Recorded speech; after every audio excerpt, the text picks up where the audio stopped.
وہ دن یاد رکھنے کے لائق ہے جس دن اللہ پیغمبروں کو جمع کرے گا، پھر ان سے پوچھے گا کہ تمہیں کیا جواب ملا تھا۔ وہ عرض کریں گے کہ ہمیں کچھ معلوم نہیں، تو ہی غیب کی باتوں سے واقف ہے۔ جب اللہ عیسیٰ سے فرمائے گا کہ اے عیسیٰ ابن مریم، میرے ان احسانوں کو یاد کرو جو میں نے تم پر اور تمہاری والدہ پر کیے، جب میں نے روح القدس یعنی جبرائیل سے تمہاری مدد کی، تم گود میں اور جوان ہو کر بھی ایک ہی نسق پر لوگوں سے گفتگو کرتے تھے، اور جب میں نے تم کو کتاب اور دانائی اور تورات اور انجیل سکھائی، اور جب تم میرے حکم سے مٹی کے پرندے کی شکل بناتے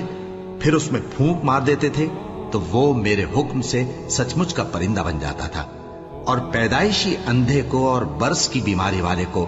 میرے حکم سے اچھا کر دیتے تھے، اور مردوں کو زندہ کر کے قبر سے نکال کھڑا کرتے تھے۔ اور جب میں نے بنی اسرائیل کے ہاتھوں کو تم سے روک دیا، جب تم ان کے پاس کھلے ہوئے نشان